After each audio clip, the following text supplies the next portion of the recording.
Good evening.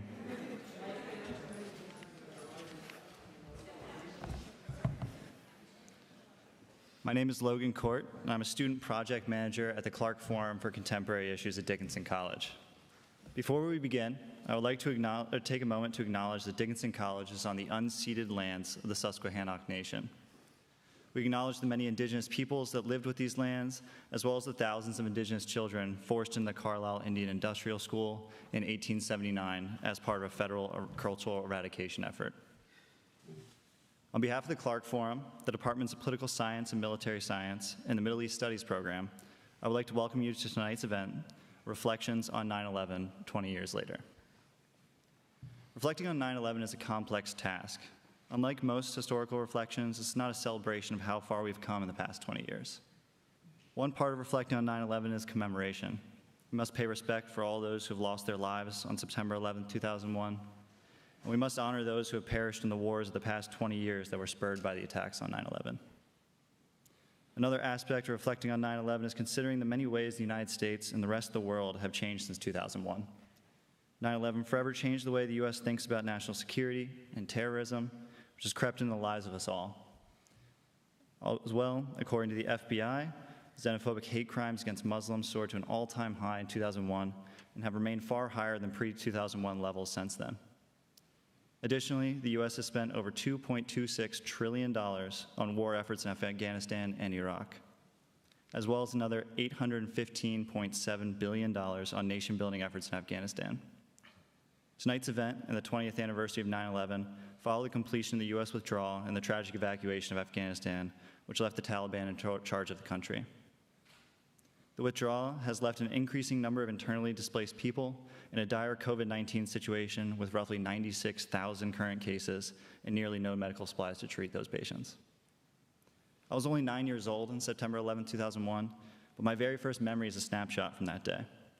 I was told that I did not seem scared or shocked. I was simply fixated on the TV coverage of New York City that played in my daycare provider's living room. At the time, I was obsessed with fire trucks and sirens of all kinds, so I was glued to the TV watching the flashing lights. I knew nothing of the national trauma that would change the way our country works or the wars that would rage the vast majority of my life thus far. That all came later. Now, I reflect on that day as a time I did not understand, but one that would shape the world I live in for years to come. I look forward to a robust conversation about the time that has followed 9/11 and how the future will be shaped for the past 20 years since then. For that reason and many more, I'm honored to introduce our panelists for today. Samia Malik is the co-founder of the Community Response Network and serves on the board of the Governor's Commission on Asian Pacific Affairs. She also sits on the board of the Islamic Center of Pennsylvania, and Malik is the recipient of many awards, including the 2016 Sage Award from Harrisburg Magazine and Messiah Lifeways. She has also earned the Ella Frazier Award from the YWCA and a President's Award for teaching sensitivity training to police and criminal justice reform groups. David O'Connell is a professor of political science at Dickinson College. His research focuses on the presidency and the role of religion in American politics. Professor O'Connell is the author of God Wills It, Presidents and Political Use of Religion. He is a frequent commentator on U.S. politics for C-SPAN, Fox News, ABC 27, and more. Professor O'Connell is the 2018 recipient of Dickinson's Constance and Rose Godot Memorial Award for inspirational teaching. Christopher Patrick, Dickinson class of 2013, is a Marine Corps veteran. He served as an infantryman from 2002 to 2006 and served in the U.S. Marine Reserves from 2008 to 2009. Patrick was decorated for his service in Iraq and his leadership in the Marine Reserves. While at Dickinson, Patrick's focus was on Iraq and U.S. foreign policy in the Persian Gulf. Patrick was also an intern at the Peacemaking Stability Operations Institute at the U.S. Army War College, where he worked on peacemaking procedures. Harry Pohlman is the A. Lee Fritschler Professor of Public Policy and Professor of Political Science at Dickinson College. Professor Pohlman's teaching focuses on U.S. constitutional law and political and legal philosophy. His published works include Terrorism and the Constitution, the Post-9/11 Cases, and U.S. National Security Law in International Perspective. Our moderator this evening, David Commins, is a professor of history and is the Benjamin Rush Distinguished Chair in Liberal Arts and Sciences at Dickinson College. He is the author of The Wahhabi Mission in Saudi Arabia, as well as other books on Syria and modern Islamic thought. There'll be a question and answer session immediately following the program, so please hold all questions until that time. The Clark Forum welcomes differences of opinions expressed politely, thoughtfully, and succinctly. Disruptive behavior or harassment of the speakers, members of the Dickinson community, or audience members will not be tolerated. As a show of respect for our speaker and everyone in attendance, please stay until the end of the program, including the question and answer session. And at this time, I ask you to please silence all cell phones and other electronic devices. I also note that in the event of emergency, please know the handicap accessible exits are located on the west side of this building. And now, please join me in welcoming our guests.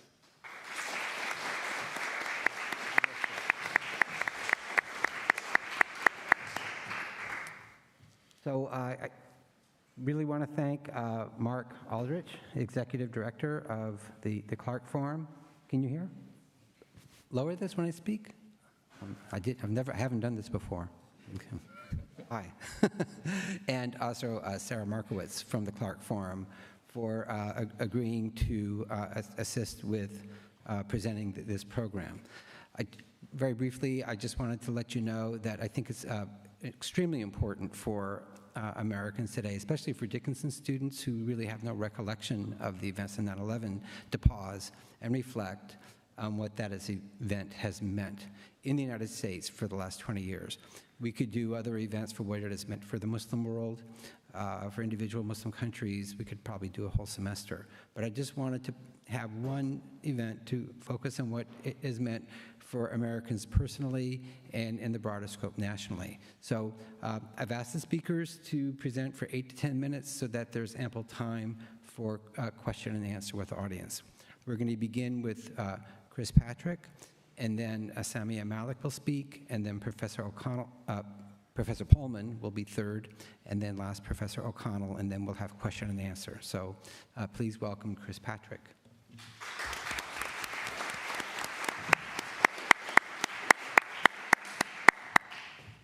Thank you, Professor Commins. It's great to be back on campus, and it really is an honor to be here with this fantastic panel. I kind of feel a little bit out of place. Being a veteran in a post-September 11th world is a strange dichotomy. It's a very private journey, but it's a very public sphere that you live in. It's a sphere where we're often told who we are, what we do, how we act, and it's kind of played out on a very global stage for us. So tonight I hope to just talk a little bit about my journey as a veteran and try to shed a little bit of light on what veterans are like in our group. I will say, like any group of people, the veteran population in the United States is enormous and diverse. My thoughts, my comments are mine alone and really speak to my journey through my time in the Marine Corps. But hopefully I have a little bit of info here to kind of shed a light on as a group. So September 11, 2001, I was a senior at Mechanicsburg High School just down the road here. I was sitting in sports and entertainment marketing, which was supposed to be my senior blow-off class. And I probably wouldn't even remember what that class was today if it wasn't for what happened that morning, September 11th. About 18 months later, in March 2003, I was a private in the Marine Corps, and I was sitting in a fighting hole on the Kuwaiti side of the Iraq-Kuwait border, waiting for the okay to jump out of the hole and run across the other side. It's still pretty crazy to think about and talk about. I was 19 years old, and I invaded a country. And that's still mind-blowing to me for many, many reasons. From 2003 till the end of my time in active duty in 2006, I made 3 tours to Iraq. They were all fairly heavily combat tours, as I was an infantryman, and that's kind of what we did. Post 9/11 vets have seen a lot of combat, much more than our pre-9/11 comrades. In 2019, the Pew Research Center did a very in-depth study, the American veteran experience in the post-9/11 generation. In it, they claim 58% of post-9/11 vets have served in a combat zone. Conversely, our pre-9/11 veteran comrades, 31% of them have seen combat. Among the 58% in those combat zones, almost half, 49% of post-9/11 veterans report at least one combat experience, one experience in direct combat, direct fighting. Again, conversely, before 9/11, only 24% of veterans claim that experience. That war comes at a really high cost.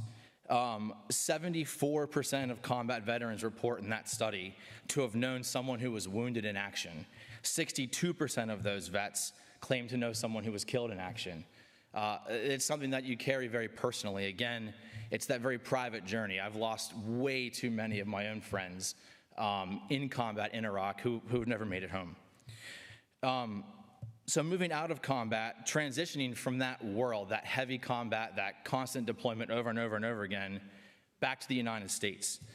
What I've found in just trying to prep for this is my transition happened like many other veterans' transitions did.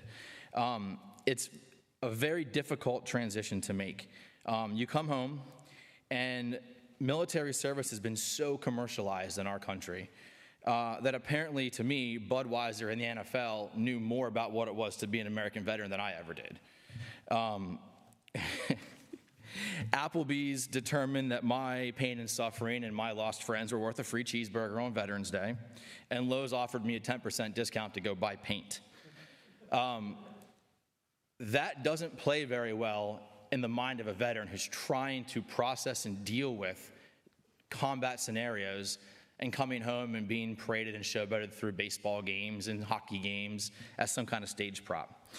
Meanwhile, during this transition, the VA moved from crisis to crisis, and tens of thousands of veterans leave the service every single year unsure of what comes next. Unfortunately, for too many veterans, including for myself, that transition is incredibly difficult, and what comes next is often depression, panic attacks, substance abuse, and everyone knows PTSD.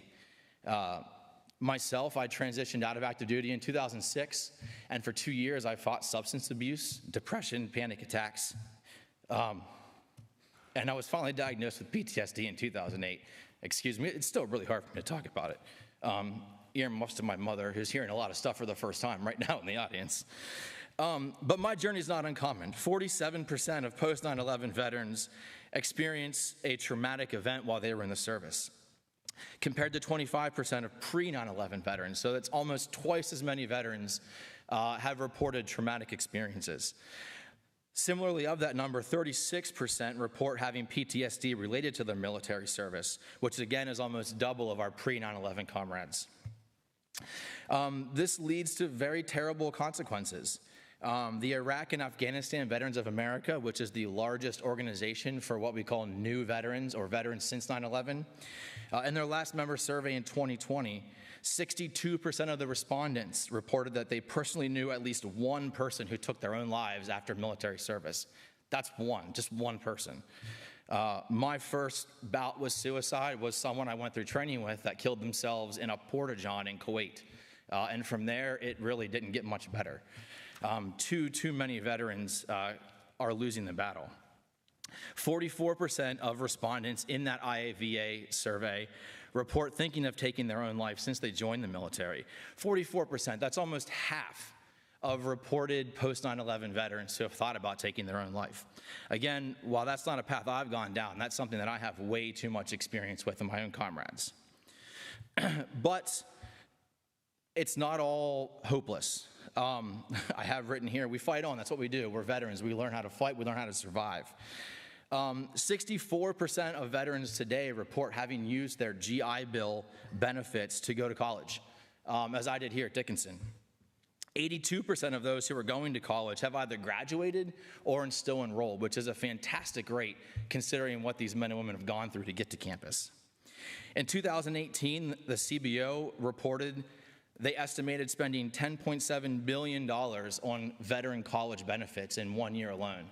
And to me, that's a fantastic success. On top of that, the Pew Research report that I spoke about earlier, 67% of veterans reported that their combat experience showed them that they are stronger than they ever thought they could be. Veterans now, 20 years later, still rising up, moving forward, and taking charge in this fight. Like I said, being a veteran in post 9/11 world is very strange. It's something that we often keep to ourselves. Too many people don't talk about. But it's something that I think has changed our nation. It's changed the face of who we are and what we do. And I'm really excited to see many of the people I serve with move on, grow stronger, and start to take some different paths in life. And again, I'm thankful for the experience because it brought me here to Dickinson, and it brought me through the path that I have in life now, which thankfully I consider to be fairly successful. So without that experience, I don't think that I would ever be here today talking to you guys. So I look forward to hearing some questions at the end here when we have Q&A, and thank you for letting me talk.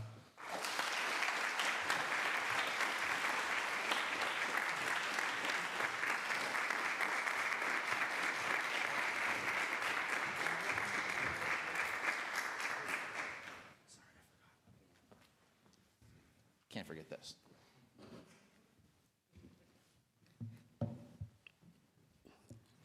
Good evening. The young man moved me to tears.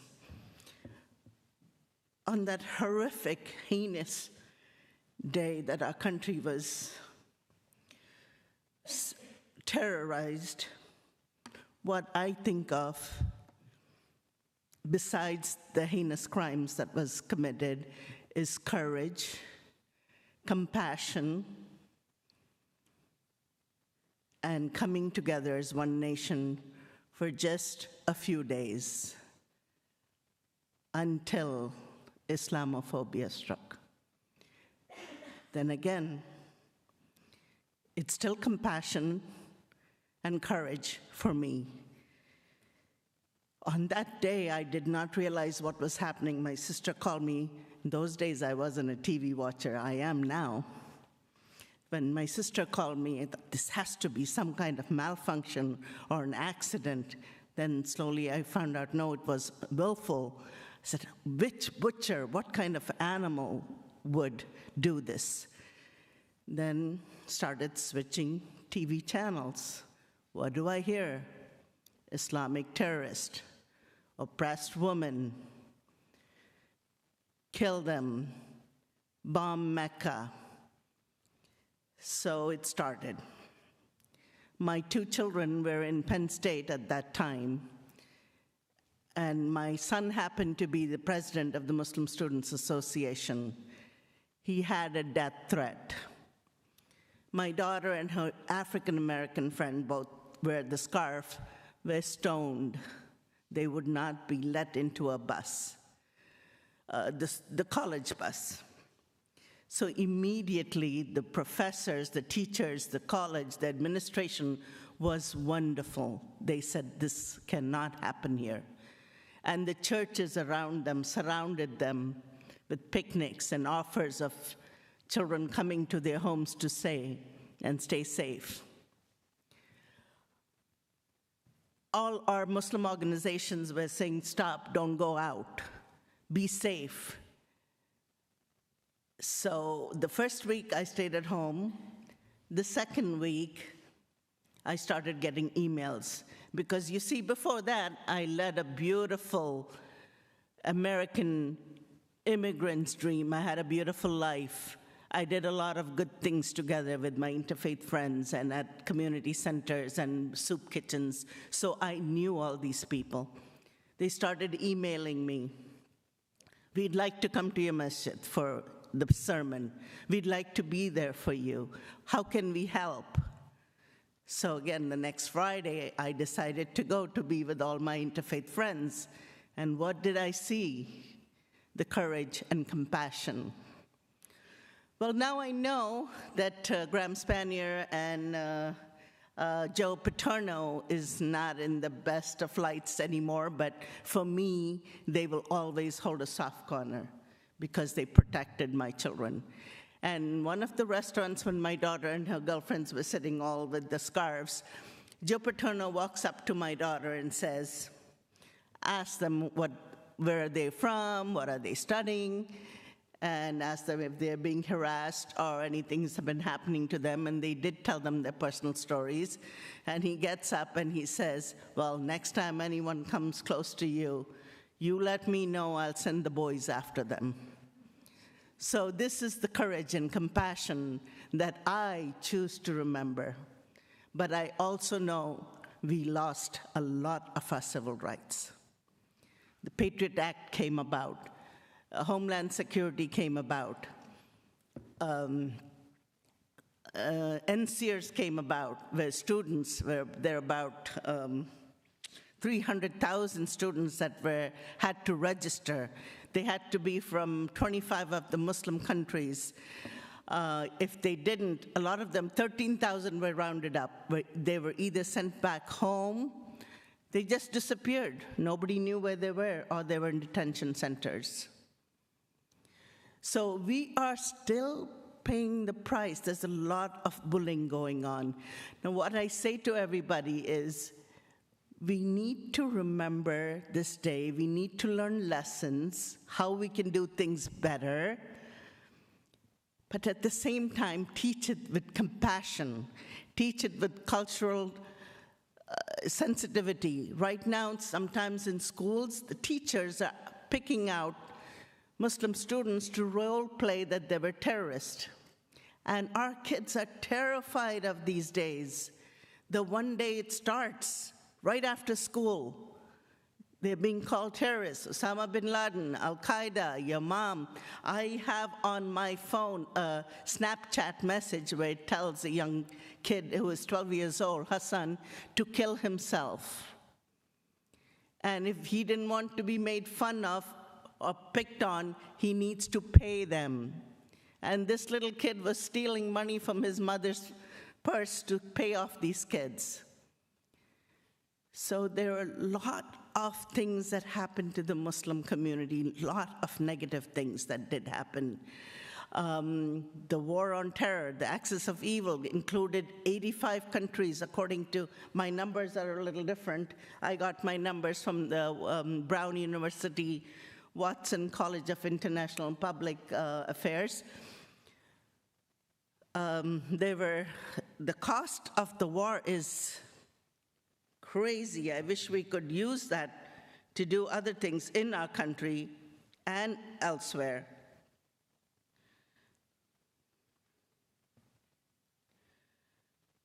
The human cost of the war was 12 million direct deaths.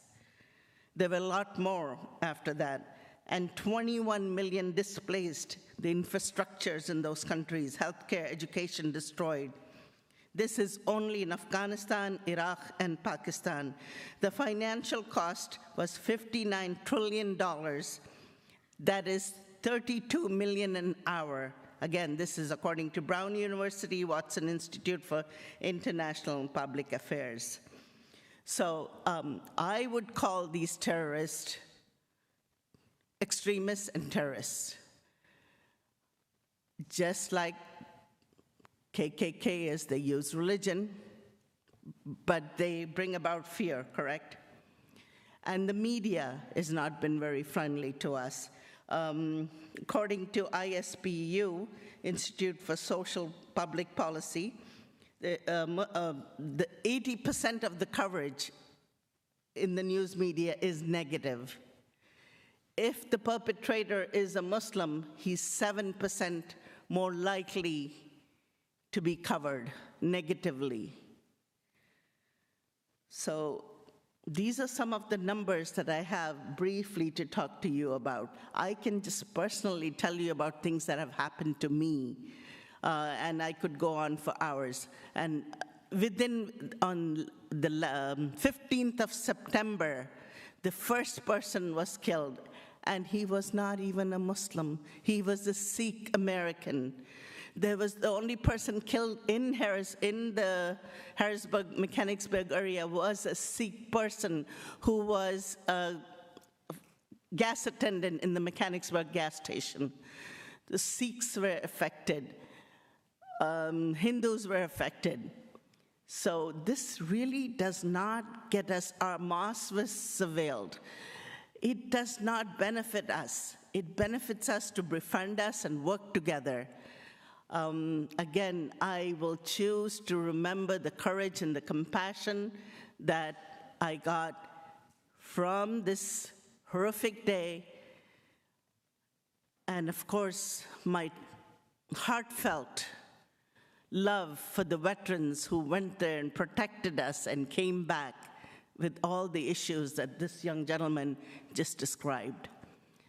Thank you so much. I wish to be in conversation with you in the Q&A sessions.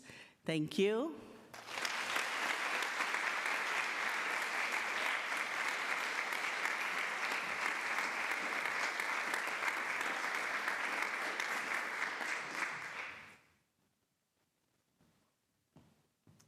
Barry, you're up. Thanks, David. Can everyone hear me? Yes. Good. Welcome, everybody. It's great to be here with you. I think it's my role on the panel tonight to talk about how 9/11 has affected law. Now, this is such a huge topic. One can discuss all sorts of substantive national security law issues, issues dealing with immigration, militarization of the police. So it's such a big topic that there's simply no way to do this in a comprehensive, substantive way. So the idea occurred to me that I would address what I think is a procedural issue that sort of underlies many of these substantive controversies, if you will. And the procedural issue is, how has 9/11 affected how the executive branch of the federal government interprets law, both statutory law and constitutional law? Now, the entity responsible for authoritatively interpreting federal law in the executive branch is called the Office of Legal Counsel, the OLC, which is located in the Department of Justice. And its opinions are valid in the executive branch, and they remain valid until a federal court overturns them. Now, prior to 9/11, this office had a proud tradition of giving the president and other entities in the executive branch what the lawyers in this office thought was the best interpretation of any provision of the Constitution or of any federal law relevant to any federal controversy, legal controversy. In my opinion, that tradition was abandoned in the months and years after 9/11. The OLC quickly became an office that enabled the president to do basically whatever he wanted to do, so long as there was a minimally plausible interpretation of law that would give him that authority. This shift from the best interpretation to any minimally plausible interpretation was a huge step that increased presidential power in rather dramatic ways. Now, whether this is a good or a bad development is something I think is very important. And the reason I picked this topic is that each of you, I hope, will at least think briefly about it. Let me give you a few examples of what I mean. First, the interrogation memos of the OLC that were issued in the summer of 2002. These memos had to define torture because torture was criminally prohibited by the federal torture statute.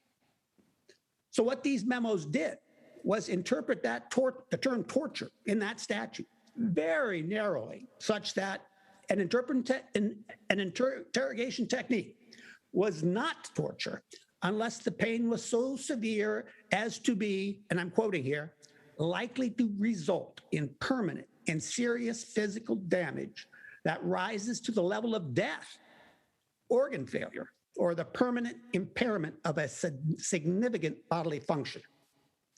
Now, the obvious purpose of this very narrow definition was to enable President Bush, through Secretary of Defense Rumsfeld and the CIA, to authorize so-called enhanced interrogation techniques, including methods of interrogation that had in the past been understood as torture, such as waterboarding, extreme sleep deprivation, and extensive sensory deprivation, putting people in boxes and such things.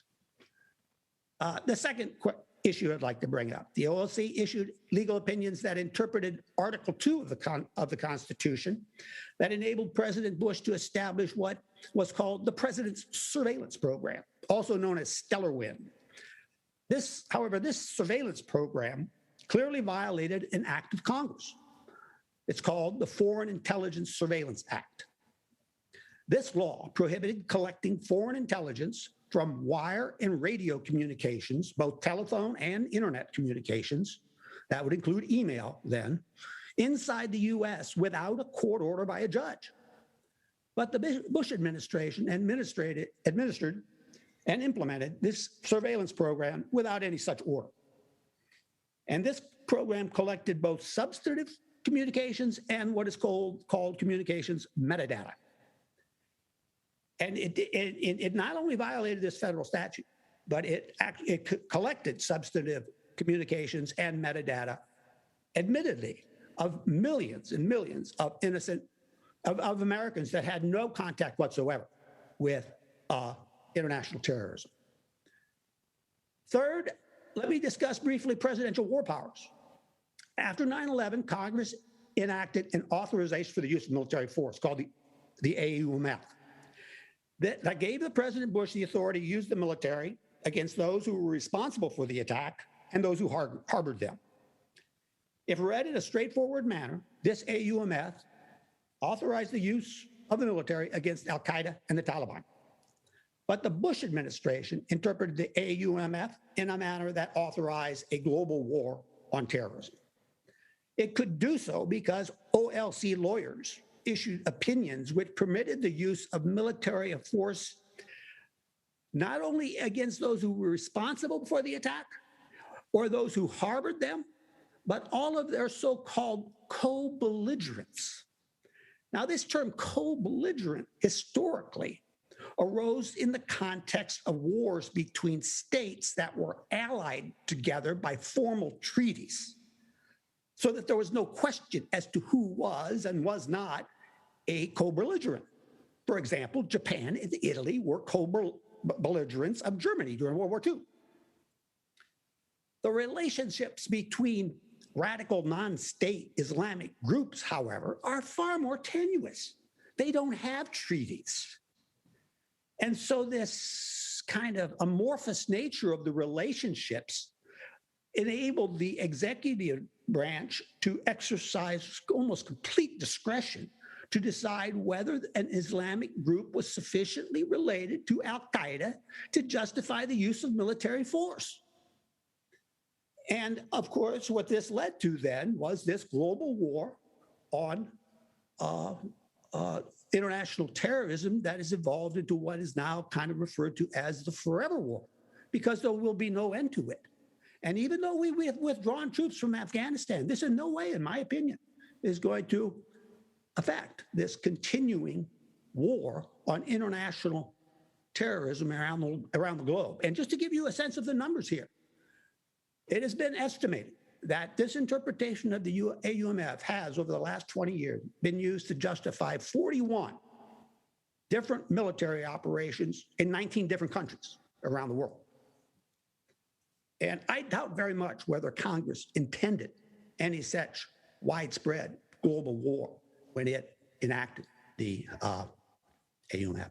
Now, let me add, I think the flexible and expansive way the OLC has interpreted the 2001 AUMF has spilled over into how the OLC interprets the president's constitutional power as commander-in-chief to defend the United States. Now, there's no question, none whatsoever, that the president does have this constitutional power, a power Congress can't take away, to defend the territorial United States. It goes back to the Civil War.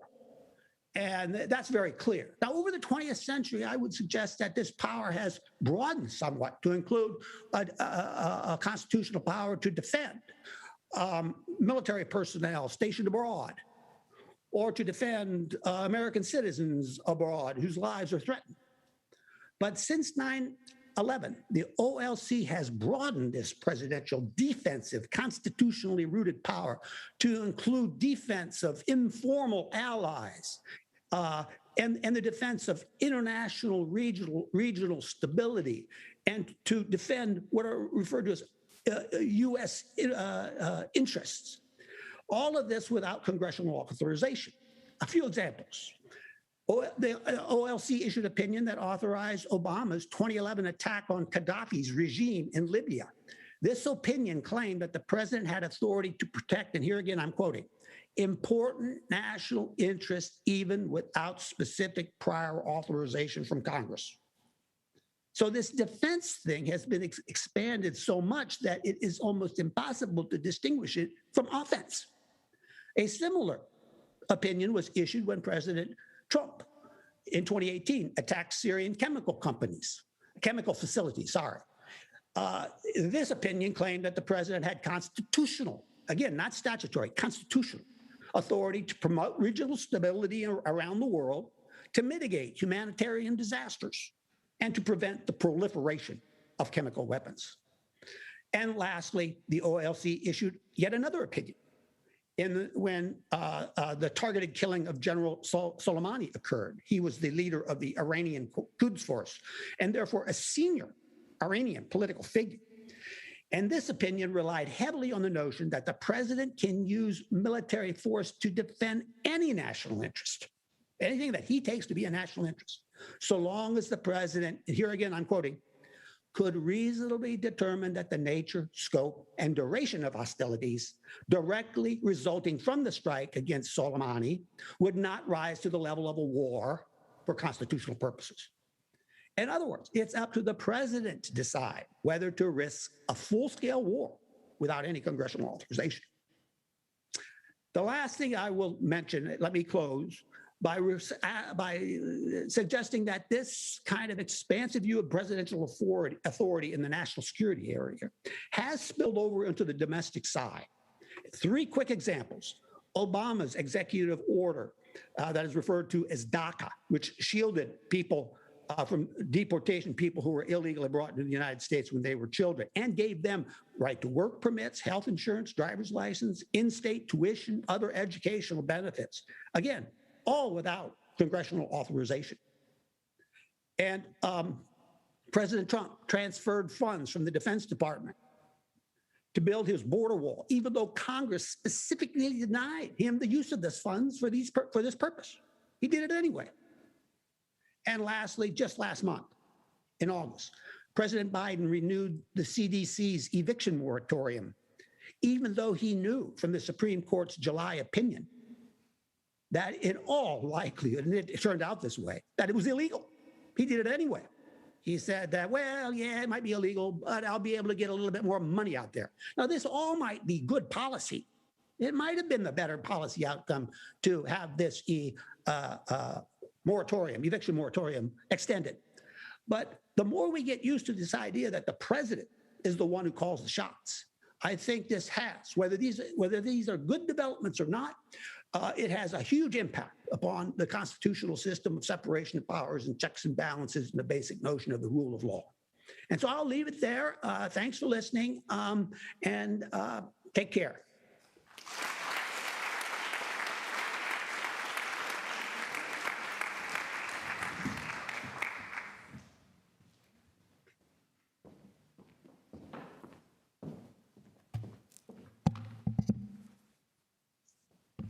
So this evening, I've been asked to consider the lasting effects that September 11th had on American politics. As I attempt to develop my answer to that question, I want to offer 2 broad observations. First, I'm going to make the argument that 9/11 caused U.S. presidents up to and including President Biden to mostly adopt the same series of anti-terror policies that George W. Bush first embraced almost immediately in the aftermath of the attacks. Second, I'm going to argue that 9/11 led to a prolonged advantage in electoral competition for the Republican Party, with policy ramifications from that advantage still being felt to this day. So starting with that first point, you should know that when George Bush ran for president in 2000, terrorism was not on the agenda. The major issues in the 2000 presidential campaign had to do with what would be done with an anticipated federal budget surplus, with Bush arguing that that money should be used for tax cuts, and Al Gore making the case that it should instead be used to shore up unfunded entitlement programs. Education was a major issue, with Bush running on his record as an education reformer in Texas. President Clinton's impeachment for his affair with Monica Lewinsky was part of the discussion as well. It was really a campaign about domestic politics. But the emphasis of Bush's presidency changed instantaneously on 9/11. And what I think people don't always realize is that Bush settled on his approach towards fighting terror quicker than most remember.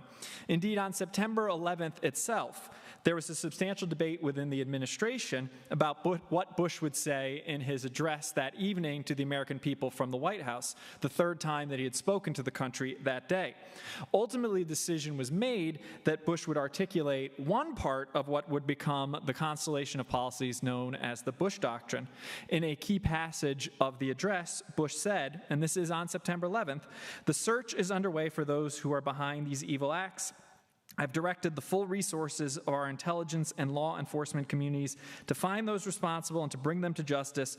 We will make no distinction between the terrorists who committed these acts and those who harbor them." As Bush would move forward in the days to come, he charted a course that I think was very difficult for subsequent presidents to deviate from, even if they wanted to. One example, of course, would be the war in Afghanistan, which, as you know, only came to an end last month, 20 years later. But that wasn't for a lack of trying. Barack Obama clearly wanted to scale down the war, but his first major foreign policy decision actually involved sending 30,000 additional U.S. troops into combat. At the end of his administration, he would have been spending about $150 billion on the Afghanistan and Iraq wars per year, the same amount that George W. Bush had been spending. When challenged by Vice President, now President Biden, on his deepening involvement in Afghanistan, Obama reportedly snapped that he would like to see Biden be president for 5 minutes and see how he would do it. And I think that reflects Obama's feeling that he had no other choice, that he was stuck in this course of policy. President Bush also expanded in controversial ways the intelligence gathering apparatus of the federal government, something that Professor Pohlman just touched upon in his remarks. To focus on just one example here, we might look to Section 215 of the Patriot Act, adopted in October 2001, reauthorized multiple times since, which allowed the government to obtain a secret court order requiring third parties like telephone companies to share business records if they were deemed relevant to international terrorism, counterespionage, or foreign intelligence investigation. This section was then combined with other parts of the law to allow authorities to access email contacts and internet search histories. Obama, again, may have wanted to scale back these programs, and Congress did end the use of Section 215 for the bulk collection of calling data in 2015, but he didn't end these practices entirely. By Trump's last year in office, he was still issuing 61 orders under Section 215 in 2020 alone. Technically, this part of the law expired in March 2020 when Congress failed to renew it, but it's still operational by all accounts today because a clause in the legislation permitted it and other related laws to remain in effect for investigations that existed on or prior to that date of March 15th, 2020, which of course would include the open investigations into al-Qaeda, ISIS, and other groups. A third pillar of Bush's approach was the use of drones, unmanned aerial vehicles, and targeted strikes against terrorist targets. The drone program technically began in the late 1990s, but it accelerated under Bush, who ordered military officials not only to use drones to kill al-Qaeda leaders in Afghanistan, but also Yemen and Pakistan. Obama used these tactics even more frequently. According to research, in his first 2 years alone, Obama authorized 4 times as many drone strikes in Pakistan as Bush had, an average of 1 every 4 days versus Bush's average of 1 every 40 days. Trump and Biden have continued to use this military tactic themselves. For example, you can consider the recent drone strike that Joe Biden ordered in response to the attack on U.S. forces at the Kabul airport, a strike that, like so many of them, is now shrouded in questions. Finally, Bush created a new Department of Homeland Security, which has since grown under each subsequent administration to the point of becoming the 4th largest federal agency based on the number of employees. So that's my first reflection, that Bush almost immediately after the attacks, remember I mentioned that he started articulating broad parameters of his worldview in his speech to the American people that night, that these policies, whether it was war in 2 countries, expanded domestic surveillance, frequent use of drone strikes, or the construction of a powerful new federal security bureaucracy, the next 3 presidents have all continued or expanded, even if, like President Obama, they protested to the contrary. My second point is that the Republican Party had a fairly extended advantage over Democrats in political competition as a result of 9/11. When George Bush became president, he was not terribly popular. In the first Gallup poll that was taken, he registered 57% approval. He also saw an uncommonly high level of disapproval. He didn't have the same magnitude of honeymoon effect that incoming presidents typically have, in large part because of the disputed nature of the 2000 election. Given the way the election was decided, involving a Supreme Court case referencing the count in Florida, polls showed that many Americans, particularly many Democrats, refused to accept his victory as legitimate. But that changed following 9/11. Following the attacks, Bush rose 40 points in the polls. Ultimately, he would peak at 90% approval, making him the most popular president in American political history. And although if you look at his ratings over the remainder of his time in office, they steadily trended downwards, it took a long time for that popularity to wear off. By the 2002 midterm election, over a year after the attacks, 63% of the public still approved of Bush's performance as president. That made him the second most popular president going into a midterm election in the post-war period. Bush's popularity insulated the Republican Party from a variety of scandals at that time, including the collapse of Enron and allegations that the administration may have had connections. The Democratic Party fielded a historically weak slate of candidates in 2002 because Bush's popularity had a scare-off effect. It caused talented people who might otherwise have run for office to decide not to. Political scientists typically measure quality candidates using previous office-holding experience. And using that standard, the Democratic House challengers in 2002 were the lowest quality group of challengers in any post-war election except 1990. Third, even though voters had negative perceptions of the economy, which they did, terrorism and the prospect of war were the top voter concerns in 2002, and voters generally had more favorable views of the Republican Party's ability to deal with these issues. Consequently, the Republican Party gained seats in the House in 2002, a stunning development because the president's party always loses seats in a midterm election. 1998 is the only other modern election where the president's party gained seats. Moving forward, Bush continued to be propped up by the positive response voters had to the war on terror and to his response on 9/11. In 2004, again, terrorism outweighed the importance of the economy. Voters disapproved of Bush's handling of the economy. If you look at polls on Bush's approval of managing the economy, he averaged 43% approval between August and October of 2004. But if you asked voters whether they approved of his handling of terrorism, he averaged 56% approval. That kept his overall rating above 50% and advantaged him as an incumbent running for re-election. But not only did Bush win re-election in 2004, the Republicans added 3 more House seats and 4 Senate seats to their congressional majorities. Following the 2004 election, one could argue that the Republican Party was in its strongest position nationally since Hoover's election in 1928. Things would fall apart over the next 2 years. Bush was hurt by worsening violence in Iraq, as well as a flawed federal response to Hurricane Katrina.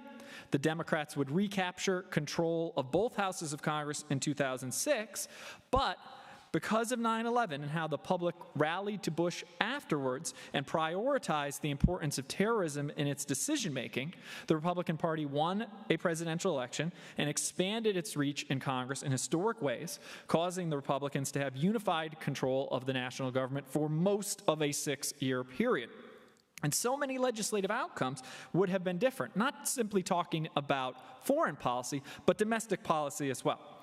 Whether that was 2 tax cuts that were adopted under Bush in 2001 and 2003, No Child Left Behind, Medicare Part D, whatever else you might point to, it's hard not to also think of those domestic outcomes resulting from the long-lasting impact that 9/11 had on American voters. So those are the 2 broad things that I think of when I think of how 9/11 shaped American politics moving forward.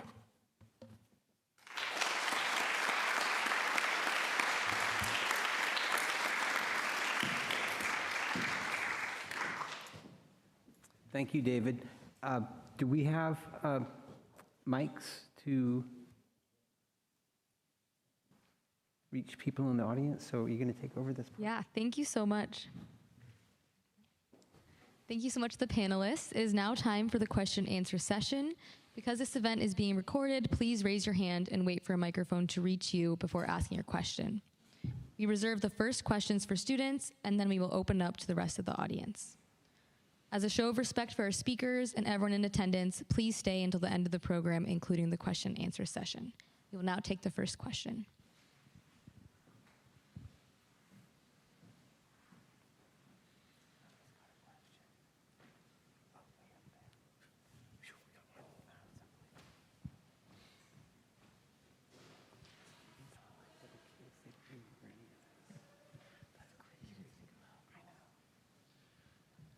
So I have a question for Christopher Patrick. This panel is addressed on topics of Islamophobia after 9/11. I was wondering if there was any unique experience that you had in the military and throughout your Marine career where you could see that. Did anything manifest there, or what was the culture like in response? Did Islamophobia manifest within the military? Is that the question? Somewhat, yes. Again, I'll speak from my personal experiences. I was in Iraq in 2003. I was there 2004 and 5 and 2006. And any time that you fight in a war, there has to be an us and a them. The only way that you can complete a mission is if there's a good guy and a bad guy. Yes, I will say that there was Islamophobia within ranks in places that I served. However, I'm not so sure. Yes, I'm sure Islamophobia existed, but I think, again, a part of completing your mission, there has to be an us and a them. In Iraq, the them were generally always Muslims. So it was something of a coping mechanism in some ways. I don't know that it's a coping mechanism. I think that it's a function of war. I don't think that you painted a them so that you could cope with it. I think that that's the way that it works in combat.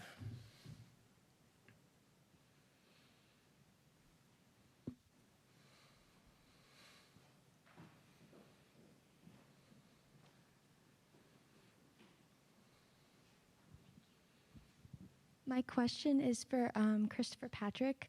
So my dad was in the Army for 26 years, and fortunately for him, when he retired, it was more of an easy transition for him. But I know that a lot of his comrades aren't so lucky, and we're not so lucky. So I believe that America has a right and an honor to make veteran transitions out of the military easier. So in your opinion, what can America do to help ease that transition out of the military, whether it be job security, financial security, mental health support, whatever? That's a really good question, and it's one that I was trying to think of ahead of time. So first off, I think what America can do to make the transition easier is not fight wars for 20 years. So as I was reading these surveys and trying to understand the pre-9/11 generation of the military, it's almost mind-blowing to think of the difference. So people who served before 9/11 and got out right before or shortly thereafter, the military almost wasn't a combat environment. Like, you joined the military as a path to college or even a career, but the idea that you would ever see combat was almost just out of mind. It didn't happen. Then 9/11 happened, and then we literally fought for 20 years. So I'm not sure that there is an easy transition for that. I have always thought that the best way to ease the transition is to be an active republic, to be an active citizenry. I don't think that veterans are asking for special treatment. I don't think that veterans want anything different than what the average person does. I just think that again, I think that the biggest thing we can do is make better choices going forward before the transition than afterwards.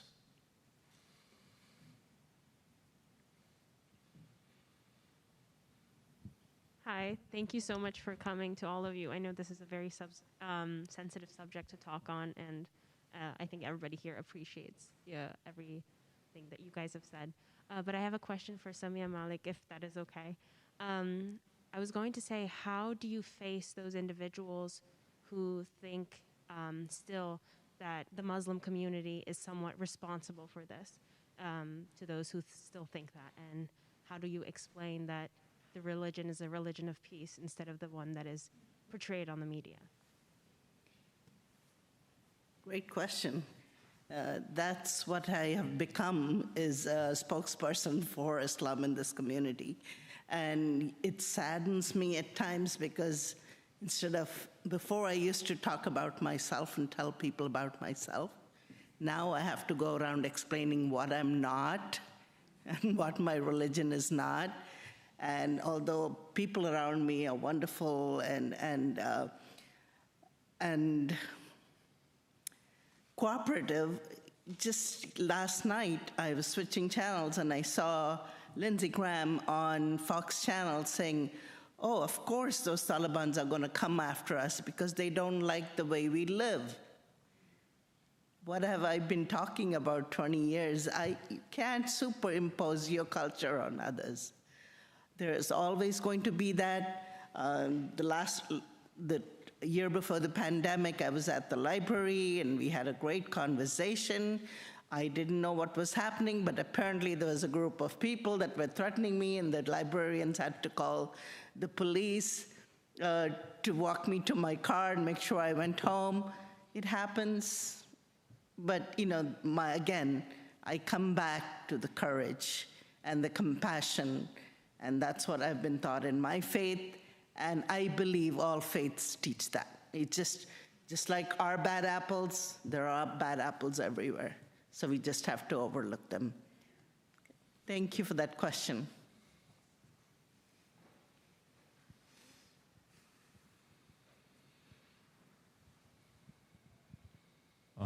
Hello. I also have a similar question, like the student before me. The 9/11's effect on my country, South Korea, it is somewhat still ongoing. When we speak of Islam or Muslim, we usually like connect with the terrorist or like the bomb terror, the suicide terror. Yes, the anti-Muslim or Middle East sentiment has been lasting for almost 2 decades, along with not only the Al-Qaeda, the horrible consequences of ISIS and Taliban, added its negative impact on Korean public. So recently, there is a large amount of dissent about the construction of new Muslim mosque in a Korean city. When I was studying about the 9/11, I was also deeply amazed by the courage and compassion showed by some American public. How can Korean people approach them to show compassion and courage? Thank you. Okay. Good question. Yes, 9/11 didn't just bring about Islamophobia in the United States. It was global, everywhere in the world, at least most part of the world. What can we do in Korea or anywhere else? I think we are human beings, no matter where we are. Get to know a Muslim. Simple as that. Get to know a person. Once you get to know a Muslim person, study about his beliefs, break bread with him, you will find it's hard to accuse him or think of him in a bad way. Just learn about other faiths. and, stand up for them, speak up for them, stand with them. Unless you see them if I see anyone doing wrong, I'll be the first one to speak out, whether it's my mother or whether it's a terrorist somewhere. And believe me, we have done the math. The terrorists in our community, globally, in the Muslim community, is less than 0.0001%. So that's 3 zeros. I had to learn that. 3 zeros, 1%. So to blanket blame the whole community, it's not right, it's not fair. Okay?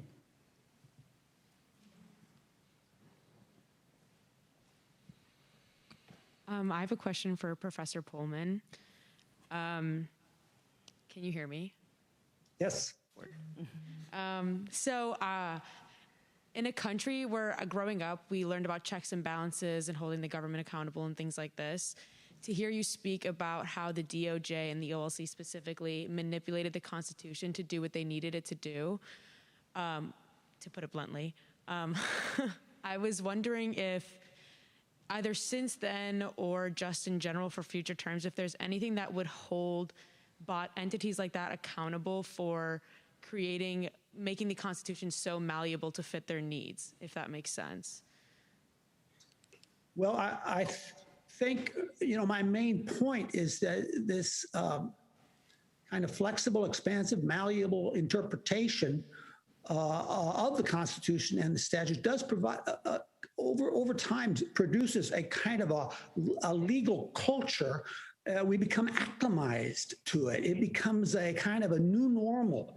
And I'm afraid to some extent that this was highlighted quite dramatically in the attempts to hold President Trump accountable in the impeachment trials. And now that, of course, is also very much related to congressional dysfunction that we've seen over the last decades of being very difficult for Congress to get things done, and the growing partisanship, all of these things, if you will, I think are a part of the mix. I don't think presidential accountability can be achieved unless really basic reforms are done so that we can empower the more moderate, if you will, part of the political spectrum, which seems to have gone awry over these last 2 decades. David may disagree with that assessment, but I, in my lifetime, has not seen the degree of congressional dysfunction and partisan intensity. So it's very difficult to talk about presidential accountability at this point. Thank you. I would welcome David's comments. Okay. Yeah, well, I do think that if you're looking for a check on the growth of the executive, it would have to be provided by Congress. I think you can find examples in the past when there was concern over the boundaries of executive authority following the Nixon administration. Congress responded with a series of pieces of legislation: War Powers Act, National Emergencies Act, Budget and Impoundment Control Act. And so ultimately, I do think it's a question of political will. When you're thinking about the use of military force, Congress always has the ability to bring an operation to an end by refusing to fund it if they so choose. But there hasn't been a lot of willpower to do so, and I think that's partly because there's support for a lot of the things presidents are doing in both parties.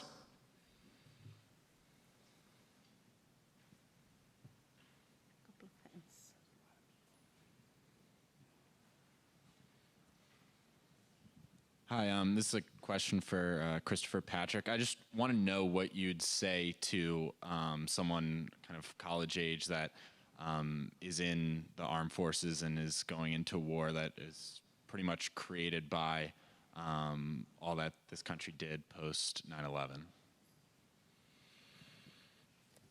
Wow, that's a question.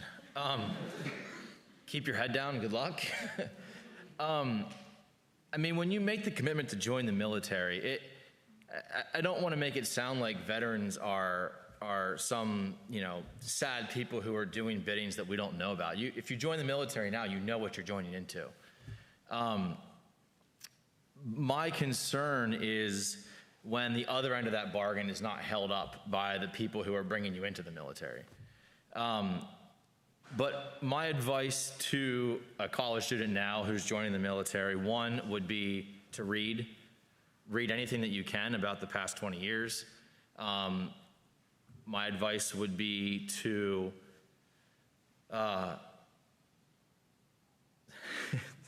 I'm laughing because generally I tell people now don't join the military.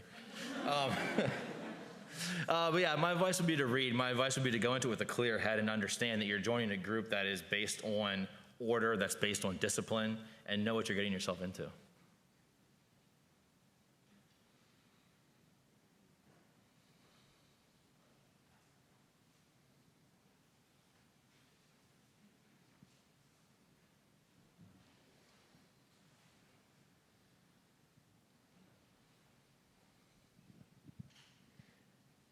So can you hear me? Everyone hear me? Cool. It's hard to tell if this thing is on when you're just talking into it.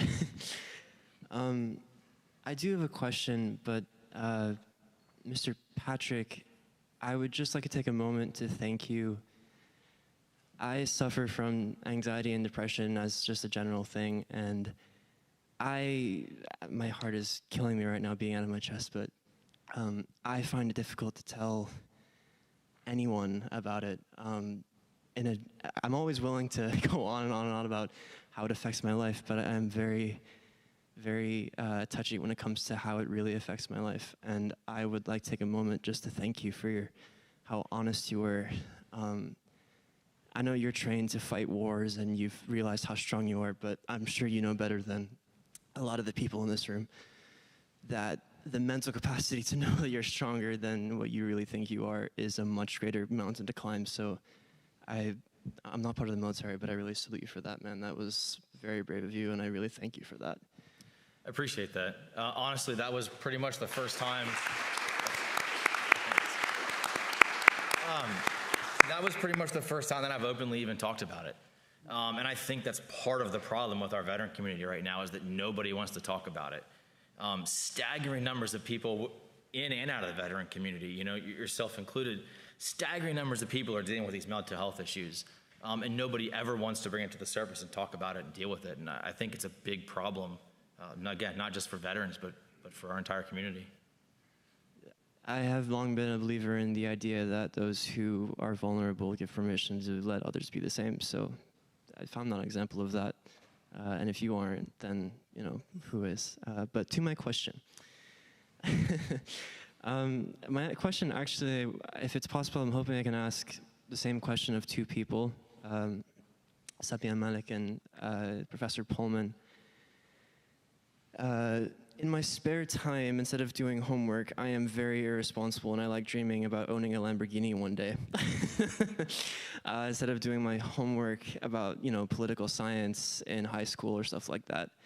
And I throw that joke in there to illustrate that I have this observation that over the past 20 years, a lot of the American public haven't been closely following this conflict as closely as perhaps someone who is directly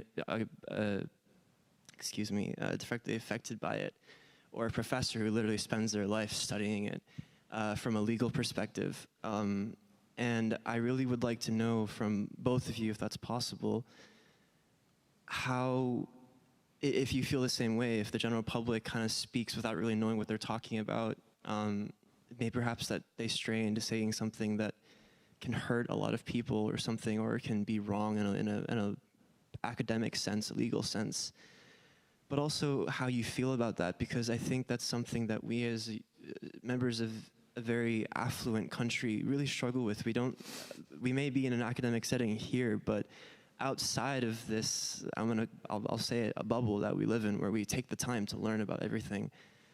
I find that many of my peers, not just my age, but older, younger, choose not to because of how comfortable of a world we live in.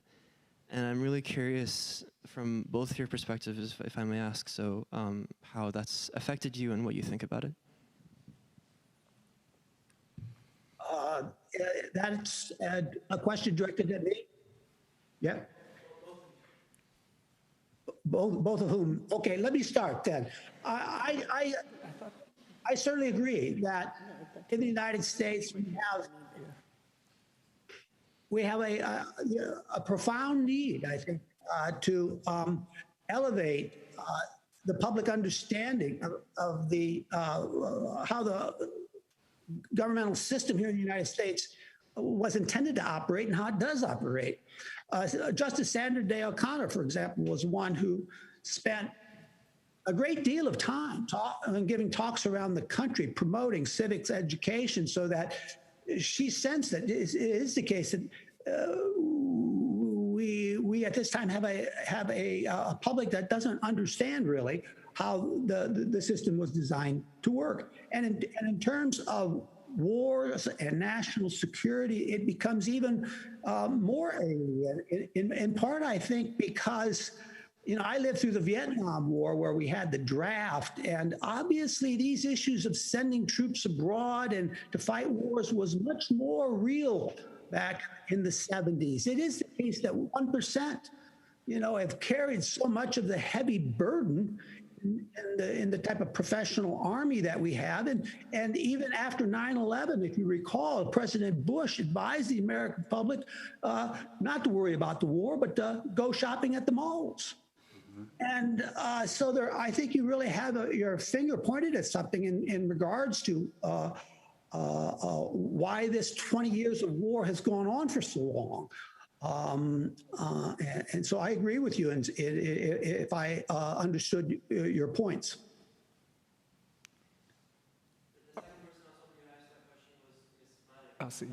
Oh, it was for me. I didn't really quite understand your question. Could you repeat that, please? So kind of to summarize, I know that we kind of have this culture of ignorance, but specifically with this war, which is ironic because it covers the news so often and everyone talks about it and everything.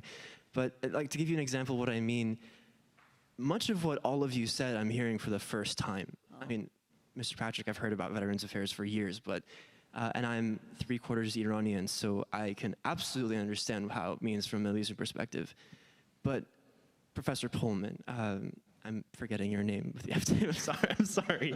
But a lot of the things, and many of you, a lot of the things you said, I'm hearing for the first time, because I know I haven't spent enough time doing enough independent investigation of let's call it the truth, history, whatever, to understand what is really going on. And I'm curious if you feel the same way. If you would elaborate, if that's the case, if you would elaborate how that's affected you, and what you think we could do to change to make it better. Okay, all right. How has it affected me? Yes, it has affected me in several ways. Actually, I've come from a living a beautiful American dream to becoming a suspect and under surveillance, right? That is one main thing. And every one of us are going through some kind of Islamophobia or the other. Right now, today, there's mental health is huge. Among all religious groups, Muslim men are the highest rate of suicide. Our kids are bullied mercilessly. 3 out of 4 kids are bullied, and our hate crimes are not reported. Most of them, 60% of them, are not reported. We still have high amounts of hate crimes that happen here. All over the world, it has changed. And also going back to this gentleman's question a little, I wouldn't fear a mosque coming up, because when a mosque comes up, actually it's safer. The only thing you might have to worry about a mosque coming up, the worst thing, will be parking. Really. Research has shown when you go and attend mosques, they counsel you and you follow the faith as it is. It's the people that are isolated, that go down to, they're bullied on, picked on, they go down to their basements and connect with the bad guys, saying that, you're disenchanted with the life, you're disenchanted with the injustices of the world, nobody's doing anything for you, we will help you get there. But when they go to the masjids, others, the counselors, the imams will channel that anger to something that is good, that they can really make changes in the world. So I hope I got your question, but that's the best I could do for you right now. Thank you. We have time for 2 more questions. Thank you, Chris. I'm going to ask you another one, probably the 5th one you've gotten here. I really appreciate your words. I say I appreciate them because I'm also an infantry combat veteran. Before coming to Dickinson, I served in Afghanistan in 2017. So hearing you speak about these things is really unique on this campus. I don't think I've ever heard our narrative, quite frankly, stated. With that being said, I think there's an incredible information divide between a student like myself and my peers. I try my best to generally speak about our experiences, being an infantry combat veteran, but quite frankly, it's near impossible. Certainly try my best. I love the humor you pull into the situation. It's one that only an infantryman has. It's pretty funny. I often get funny questions like, "Oh, did being in the Army make you better at Call of Duty?" It didn't. But my question is how, given our quite frankly extremely unique experience on a college campus, how do you help communicate that to our peers and help close that information gap and thus help the transition? Thank you for your service. Again, we have that sense of humor. I was thinking if you were a Marine, you'd probably be better at Call of Duty, but since you were in the Army. I think honesty is the only way to try to bridge that information gap. Like I said in the very beginning of my comments, I think that our experience as combat veterans is one that's too often defined for us.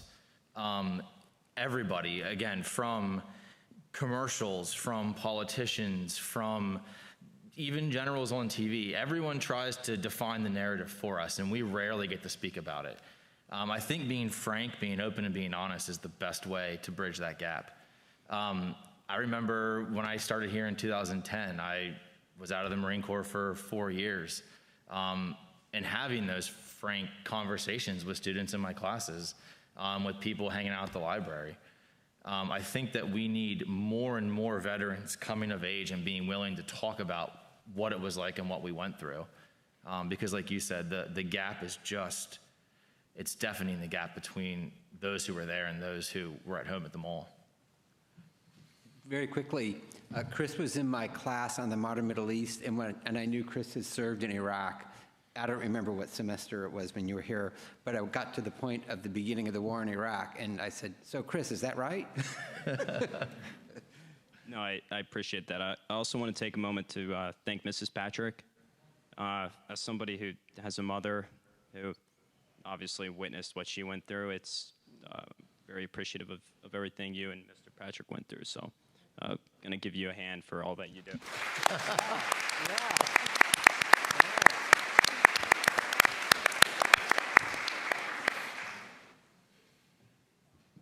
We now have time for one more question.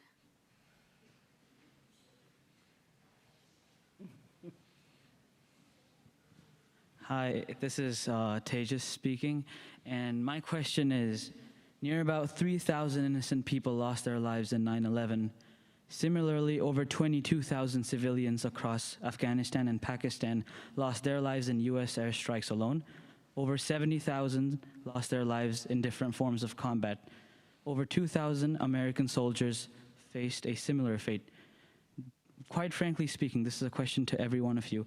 Do you think George Bush and people who are responsible for this war are war criminals? Professor Pohlman, the lawyer. Harry? Well, he knows the law. David, I just want to mention that I'm not a lawyer. But I would say that that the military operation, invasion of Afghanistan, I think from a policy point of view was misguided from the very beginning. And it was a product, frankly, simply of rage and revenge to make someone pay for it.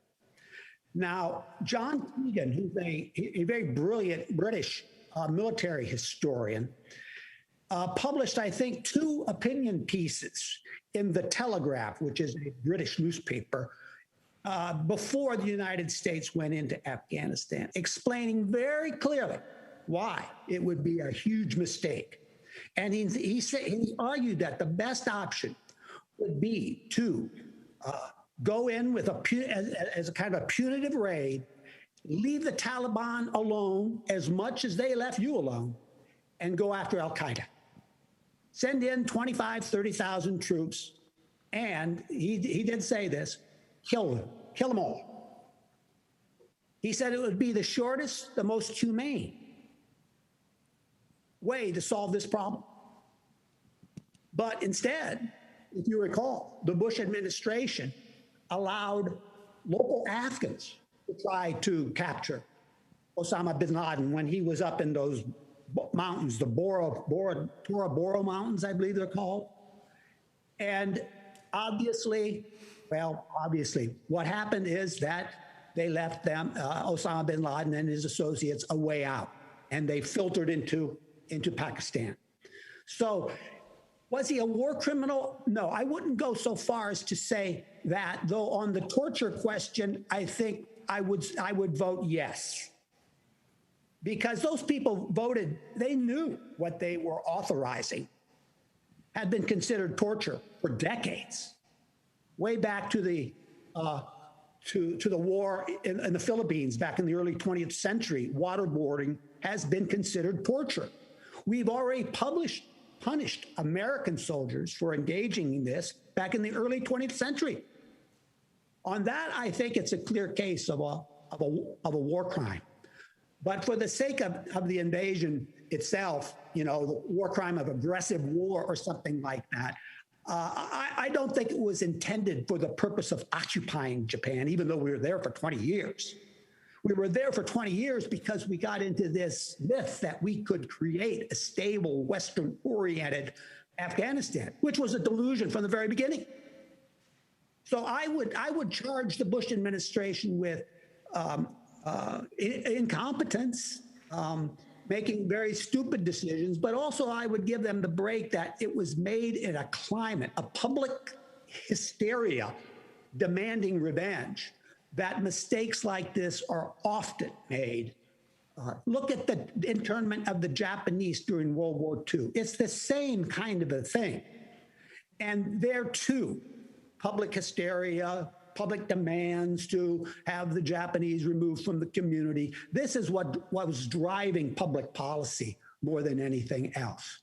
So that would be my immediate reaction to that question. I would say they were misguided by war hawks, and also follow the money, the contractors that made billions in being there. They need to get penalized too. Maybe their millions can be used to help our veterans. Mm-hmm. This concludes tonight's presentation. My apologies to those who did not get to ask their questions. Please feel free to stay back, and if the panelists are so gracious, they may be able to answer your questions directly. So that being said, please join me in thanking our panelists.